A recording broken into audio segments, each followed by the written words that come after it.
वचन बाबूजी महाराज भाग तीसरा वचन नंबर 46। आगरा 11 नवंबर सन 1938। सूरत सत्य है और उसका धनी सत्य पुरुष भी सत्य है, यानी दोनों का जौहर एक है, इसलिए उनका मेल हो सकता है। बाकी सब चीजें तन मन वगैरह अमेल हैं।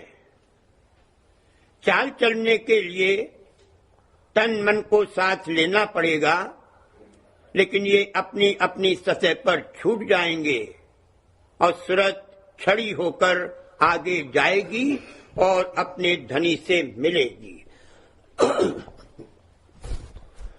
सूरत भी सत्य है और उसका धनी जो सत्य पुरुष है वह भी सत्य है, यानी दोनों का जौहर एक है, इसलिए उनका मेल हो सकता है। बाकी सब चीजें अमेल हैं। सिवा सूरत के किसी चीज का सत्य पुरुष से मेल नहीं हो सकता। अंश अंशी से मिल सकता है, क्योंकि सूरत सत्य पुरुष की अंश है, वही सत्य पुरुष से मिल सकती है, और इसलिए ये जरूरी और दरकार है कि वह कार्रवाई की जाए जिससे सूरत तन और मन से, जो कि अमेल चीजें हैं, रफ्ता रफ्ता न्यारी होकर अपने अंशी और धनी में समाए। यही मालिक की निज मौज है और मौज का सार है। इसको अच्छी तरह से समझकर चाहिए कि सत्य रूप धारण करके सत्य बर्ताव करें, ताकि दिन प्रतिदिन सत्य पुरुष से निकटता प्राप्त होती जाए। मन अमेल वस्तु है, वो कभी सत्य पुरुष से नहीं मिल सकता और न उसको ये चाह पैदा हो सकती है। वह सिर्फ सूरत का साथ देगा, सो भी लाचार होकर। मन काल का अंश है और काया माया रचित है। मन और माया सूरत पर बतौर गिलाफ के हैं। वो सूरत से तद्रूप नहीं हुए हैं। अगर मिलकर तद्रूप और एक हो जाते तो फिर नहीं उतारे और झाड़ी जा सकती थी। गिलाफ रूप में ही है, इसलिए उतारे और झाड़े जा सकते हैं। सूरत इसलिए नीचे भेजी गई है कि जिस देश में कार्रवाई करके वो गिलाफ उतारे जा सकते हैं, वहां सूरत जाए और उन गिलाफों में बरतकर उनको वहां झाड़ दे। वो सूरत उनमें मुंजमिद हो गई है, मगर वह उनको उतार कर निकल सकती है और फिर अपने देश में लौट सकती है। यही रचना करने का मकसद है। सूरत अपने निज धाम में तो अकेली ही जाएगी, तन और मन कोई नहीं जा सकते, मगर यहाँ से चलना शुरू करने के लिए तन और मन को साथ लेना पड़ेगा। बिना इनको मीट बनाकर संग लिए हुए सूरत नहीं चल सकती। जहाँ तक तन का देश है वहाँ तक तन रहेगा और मन के देश तक मन रहेगा और वहाँ छूट जाएगा। फिर आगे सूरत अकेली होकर जाएगी। मन को मीट बनाने को जो बानी में कहा है, उसका मतलब ये नहीं है कि वो धुरधाम तक सूरत का साथ देगा। धुरधाम तक का संगी और साथी तो केवल मालिक ही है, जो गुरु रूप धारण करके यहाँ आता है। मन हमेशा से सूरत का बैरी रहा है और हमेशा रहेगा। मीट भी लाचारी की हालत में बनेगा, जब देखेगा कि सूरत तो हमारे चंगुल से निकलकर जा रही है और फायदा हमारा इसी में है कि हम सूरत का साथ दें, क्योंकि हम खुद तो रस ले नहीं सकते, सूरत की ही ताकत से रस पाते हैं। तब वो सूरत के साथ चलने को तैयार होगा। इसी को बानी में कहा है, मन बैरी को मीट कर। मन और माया खुद चैतन्य नहीं है, जड़ हैं। सूरज चैतन्य से चैतन्य होकर वह कार्रवाई करते हैं। अगर चैतन्य बिल्कुल निकाल लिया जाए तो वह कुछ नहीं कर सकेंगे, बेकार हो जाएंगे। कुल चैतन्य इस देश से नहीं निकाल लिया जाता है, भास फिर भी छूट जाता है, जो यहाँ की रचना को कायम रखने के लिए काफी है। एक तो इस देश का साधारण चैतन्य है, जिसको सामान्य चैतन्य या जड़ चैतन्य कहते हैं। ये सामान्य चैतन्य पहले से यहाँ भर दिया गया था, यानी ये देश पहले इस काबिल बना दिया गया था कि जीव यहाँ रह सके। जीवों की बस्ती बसाने के लिए जब सब सामान मुहैया कर दिया गया और इंतजाम हो गया, तब सूरत ऊपर से उतरकर आई और मन के साथ मिलकर जीव रूप पैदा हुआ, जो यहाँ कार्रवाई करता है। ये साधारण चैतन्य तो यहाँ रहेगा ही, दूसरे रचना करने वाली काल की धार के साथ भी बड़ी चैतन्यता आई है, वह भी यहाँ रहेगी। अगर ये दोनों तरह के चैतन्य भी यहाँ से खींच लिए जावे तो यहाँ मरने की सी हालत और अंधकार ही अंधकार हो जाएगा। वो हालत सिर्फ प्रलय के समय होगी। सूरज चैतन्य इन दोनों से अलग है। इस वक्त सूरज की कुल ताकत मन में पैवस्त हो गई है और मन ही करता धरता है। मन का रुख नीचे की तरफ है। जैसे जैसे सूरज बरामद होती जाएगी, मन में से सूरज की चैतन्य शक्ति निकलती जाएगी और तब मन का रुख भी सूरज के साथ ऊपर होगा, क्योंकि बगैर सूरज के तो वह कुछ कर ही नहीं सकता। वह भी सूरज का साथ देगा और जहां तक जा सकता है वहां तक सूरज के साथ जाएगा और फिर अपनी सतह पर छूट जाएगा। कहने का मतलब यह है कि जो सूरज चैतन्य है वह लौट कर जाएगा, बाकी जड़ चैतन्य वगैरह यहीं रहेगा और सूरज चैतन्य का भास भी कुछ यहाँ छूटा रहेगा।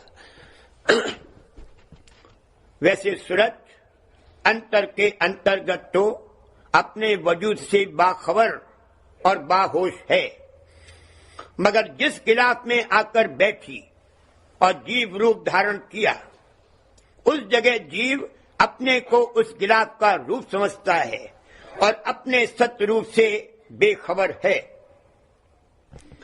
गिलाफ के माफिक चाह और वासना पैदा होती है और उसी के अनुसार बासा मिलता है। गिलाफ और वासना का बड़ा जोर है और उनकी वजह से इसका नीचे उतार होता है और वहां की कार्रवाई करता है। नीचे उतरकर जिस घाट पर ठहरता है वहां का सामान अपनी वासना के अनुसार हासिल करता है और उसमें मोह पैदा होता है, यानी असत्य वस्तु को प्राप्त करके समझता है और कहता है कि ये मेरी है। मोह के बाद मत पैदा होता है, यानी इस देश की वस्तुएं प्राप्त करके और भोग विलासों में बचकर उनका नशा चढ़ता है और उस नशे में गाफिल और बेहोश रहता है। चुनाचे जीव अपने को तन रूप और मन रूप समझता है। अपने असली और सत्य रूप से जो सूरत रूप है गाफिल है। बहुत काल तक इस देश में बचने के बाद कुदरत के कायदे के माफिक जब यहाँ कार्रवाई करने की ताकत का जोर और शोर कम हो और वो थकित और गलित हो, तब सूरत के जागने का वक्त आवे और तब यहाँ से लौटने और उलटने की कार्रवाई हो सकती है। सूरत को जो भास रूप होकर तमाम शरीर में फैली हुई है, पहले समेटना होगा और समेटकर उस जगह लाना और समूह बनाना होगा जहां से की चढ़ाई हो सकती है। मगर इसकी जरूरत नहीं है कि कुल सूरत सिमट कर वहां इकट्ठी होवे तब चढ़ाई हो। सिमटाव भी होता रहेगा और कुछ चढ़ाई भी होती रहेगी, मगर शुरू में उसकी कुछ खबर नहीं पड़ सकती। अगर सूरत आधे या आधे से ज्यादा अंग में सिमटकर समूह बने तो बड़ी तेजी से चढ़ाई हो और उसकी खबर भी पड़ सकती है। ये अंतर्मुख सूरत शब्द अभ्यास है और इसका उपदेश सत्संग में संत सद्गुरु से मिल सकता है। जब शेष कर्म की अवस्था आवेगी तब संतों का सत्संग प्राप्त होगा और सत्संग में इसके कर्म का रूप बदल जाएगा। पेशतर मन का संग करके जो कर्म और कार्रवाई करता था उससे नीचे उतार होता था और सूरत रोज बरोज ज्यादा मुंजमिद होती जाती थी। अब वह कर्म और कार्रवाई करनी पड़ेगी जिससे किनका सूरत बरामद हो और ऊपर चढ़े। इसी को परमार्थ कहते हैं और ये सिर्फ सत्संग में ही बन सकता है।